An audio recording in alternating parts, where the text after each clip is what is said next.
Break के बाद एक बार फिर आप सभी का बहुत स्वागत है। बुलेटिन की शुरुआत और बात करेंगे ईरान की, क्योंकि आज ईरान की सड़कों पर कदम चल नहीं रहे हैं, यादें चल रही हैं, आंखों से आंसू नहीं बह रहे हैं, इतिहास बह रहा है और जनाजे के साथ साथ एक पूरा मुल्क अपने जख्मों को फिर से जी रहा है। इस तरह ईरान की सड़कों पर आज सिर्फ लोगों की भीड़ नहीं है, बल्कि दर्द हैं, यादें हैं और गुस्से का समंदर उमड़ पड़ा है। 4 महीने पहले जिस हमले ने ईरान की राजनीति और पूरे मिडिल ईस्ट को झकझोर कर रख दिया था, उसी के केंद्र में रहे पूर्व supreme leader Ayatollah Ali Khamenei का जनाजा अब शुरू हो चुका है। तेहरान से लेकर करबला, नजफ और मशहद तक लाखों समर्थक अपने नेता को आखिरी विदाई देने के लिए सड़कों पर उतर आए हैं। 3000 किलोमीटर तक के अंतिम सफर पर हर तरफ काले झंडे, मातमी बैनर, नम आंखें और खामोश चेहरों का सैलाब इस वक्त दिखाई दे रहा है। लोगों के हाथों में खामनेई की तस्वीर है और दिलों में उस दौर की टीस जिसने ईरान को युद्ध के मुहाने पर लाकर खड़ा कर दिया था। इस जनाजे की सबसे मार्मिक तस्वीर यह है कि जिस बेटे को अपने पिता के जनाजे को कंधा देना था, वो सुरक्षा कारणों से इस अंतिम यात्रा से दूर है। इजरायली हमले के खतरे और परिवार पर हुए हमले की यादें इस मातम को और गहरा बना रही है और यही वजह है कि ये सिर्फ एक अंतिम संस्कार नहीं है, बल्कि ईरान के सामूहिक दुख, प्रतिरोध और एकजुटता का प्रदर्शन बन गया है। ये तस्वीर बता रही है कि लोगों में किस कदर गुस्सा है, लोग गमगीन हैं। सड़कों पर उमड़े जनसैलाब में कई ऐसे लोग भी हैं जिन्होंने युद्ध में अपने परिजनों को खो दिया है। उनके लिए खामनेई का जनाजा सिर्फ एक नेता की विदाई नहीं, बल्कि उन घावों की याद है जो अब तक भरे नहीं हैं। और यही कारण है कि ये शोक यात्रा मिडिल ईस्ट के पुराने जख्मों को फिर से कुदेरती दिखाई दे रही है। ये तस्वीर बता रही है कि लोगों में किस कदर इस वक्त गम का माहौल है, लोग किस कदर यहाँ पर गमगीन हैं और शोकाकुल पूरा ईरान इस वक्त नजर आ रहा है। हमारे साथ मेहमान जुड़ चुकी हैं मलिका पांडे, विदेश मामलों की जानकार। मलिका जी, ये तस्वीर जो ईरान से इस वक्त सामने आ रही है, क्योंकि एक वक्त था जहां इसी ईरान की सड़कों पर एक विद्रोह की लहर देखने को मिली थी, लेकिन जब उन्होंने अपने सर्वोच्च नेता को खोया, इसके बाद एक अलग ही तस्वीर सामने आई है जहां लोगों में गुस्सा है, लोग गमगीन है, पूरा ईरान इस वक्त शोक में है। ये तस्वीर क्या बता रही है मलिका जी? नमस्कार। ये देखिए, ये तस्वीर साफ साफ बताती है युग का अंत, क्योंकि खामेनी केवल एक हेड ऑफ स्टेट नहीं बल्कि एक स्पिरिचुअल लीडर थे। कहीं ना कहीं वो एक बहुत बड़ा चेहरा थे शिया समुदाय का। और हमने देखा कि 2 करोड़ लोगों की एक्सपेक्टेशन, जो कंट्री एक वॉर के बीच में है आज के टाइम में, इवन दो 60 दिन की सीज फायर है, बट उनको कोई भी चिंता नहीं है। उनको एक अपने लीडर के लिए हम कंटिन्यूअसली देख रहे हैं कि वो शहादत उनको जो मिली है उस पे काफी काले रंग के कपड़े, काले रंग के झंडे, वहां पर रोती हुई औरतें, पुरुष, महिला, कोई उसमें जेंडर वो नहीं है। इंटरनेशनल वर्ल्ड के लीडर्स वहां पर आए हुए हैं। तो कहीं ना कहीं हम देख रहे हैं जो जनाजा है जो निकल रहा है और 6 दिन तक चलने वाला है। 9 जुलाई को उनका फाइनल अंतिम संस्कार होगा। तो कहीं ना कहीं 4 महीने बाद एक शहादत जो उनको मिली है, प्राप्त हुई है। और लोगों की जो हम पहले सड़कों में तस्वीरें देख रहे थे प्रोटेस्ट करते हुए उनके खिलाफ, बट आज हम देख रहे हैं कि कैसे सब ईरानी लोग एक साथ इकट्ठा होकर अपने सुप्रीम लीडर, अपने स्पिरिचुअल लीडर को मौन करने आ रहे हैं। बिल्कुल। और मलिका जी देखिए, इसमें हर वर्ग के लोग हैं, चाहे आप बुजुर्ग की बात कर लीजिए, आप महिलाओं की बात कर लीजिए, आप बच्चों की बात कर लीजिए, आप पुरुषों की बात कर लीजिए, हर वर्ग के लोग इस वक्त सड़कों पर है। ये जो तस्वीर है, क्या माना जाए यहाँ से संदेश भी ईरान की ओर से देने की कोशिश हो रही है क्या?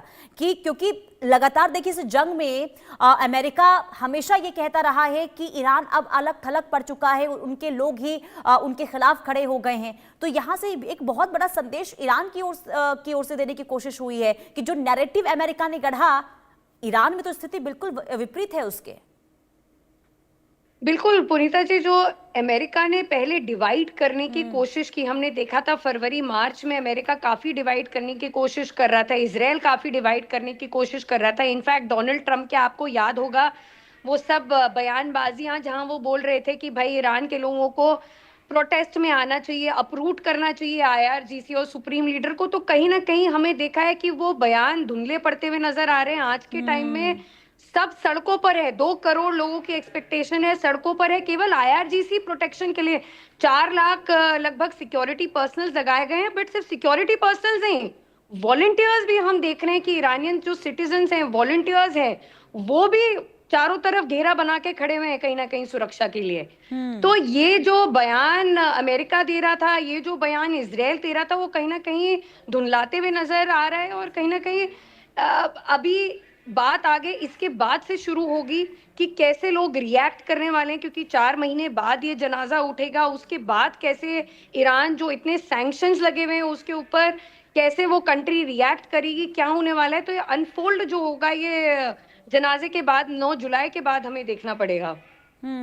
और जरा मलिका जी ये भी समझाइए, ये जो 5 शहरों से उनकी अंतिम यात्रा निकालने को लेकर जो यहाँ पर पूरा कार्यक्रम तय हुआ है, ये सिर्फ ये 5 शहरों को क्यों चुना गया है? इसके पीछे की क्या वजह है?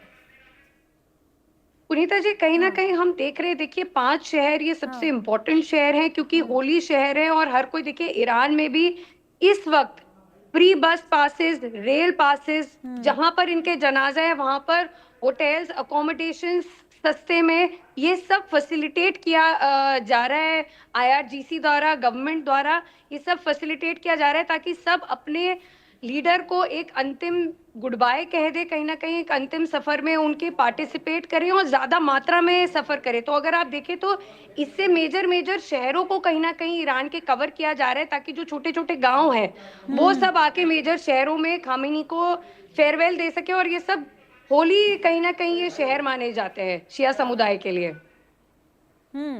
बिल्कुल। और देखिए, क्योंकि जो इस वक्त हम तस्वीर देख रहे हैं, और सोचिए कि सिर्फ ये यहाँ पर ईरान के ही लोग नहीं हैं, बल्कि अलग अलग देशों से भी यहाँ पर लोग पहुंचे। खास करके देखिए 100 देशों के माने जा रहे प्रतिनिधि इस अंतिम यात्रा में और अली खामनेई के जनाजे में इस वक्त शामिल हैं। और इसके अलावा कई देशों के धर्मगुरु और शिया धर्मगुरु अलग अलग देशों से यहाँ पर पहुंचे हुए हैं।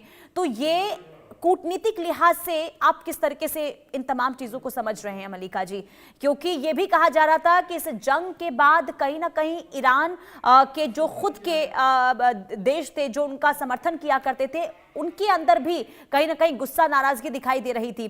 तो अब जब अलग अलग देशों के प्रतिनिधि इस अंतिम यात्रा में पहुंचे हैं, तो कूटनीतिक लिहाज से आप कैसे देख रहे हैं आप? बहुत ही इंटरेस्टिंग सवाल है पुनीता जी, क्योंकि हमने जब कल देखा तो इंडिया से भी हमारे एमओएस पवित्र मार्गरीटा जो एमईए के हैं मंत्री हमारे, वो भी गए। उसके बाद हमने देखा महबूबा मुफ्ती को देखा, सलमान खुर्शीद को देखा। कहीं ना कहीं हम देख रहे हैं कि काफी, और काफी धर्मगुरु भी इंडिया से पूरा एक डेलीगेशन गया है उनको उनके पार्थिव शरीर को नमन करने के लिए। बट इंटरेस्टिंग टर्न कहां पर है पुनीता जी? इंटरेस्टिंग टर्न वहां पर है कि अमेरिकन जो एलाइज, जो सो कॉल्ड एलाइज है, हम कतर के लीडर्स को वहां पर देख रहे हैं, कतर की डेलीगेशन को हम वहां पर देख रहे हैं, हम टर्की की डेलीगेशन, टर्की जो नेटो का एक मेंबर है, तो नेटो के मेंबर भी अब वहां पर आ रहे हैं, तो टर्की का डेलीगेशन भी वहां पर आया था। चौंकाने वाली बात यह है, जो पाकिस्तान मध्यस्थता का नाम दे रहा है, बहुत बड़ा अमेरिकन एलाई बनता है, उसके पीएम वहां पर शहबाज शरीफ कल वहां पर थे।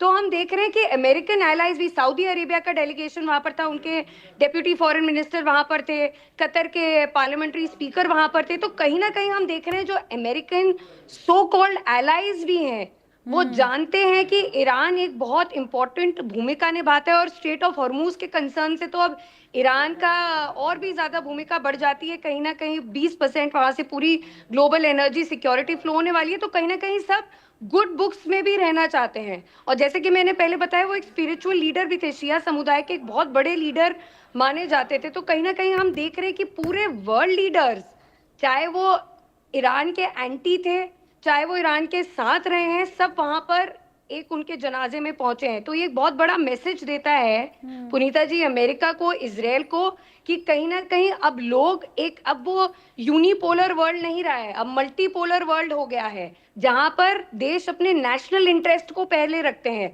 अब अमेरिका के इंटरेस्ट को पहले नहीं रखते हैं अब देश, अब अपने नेशनल इंटरेस्ट को पहले रखते हैं, क्योंकि इनको तो पड़ोस में ही रहना है ईरान के। जी।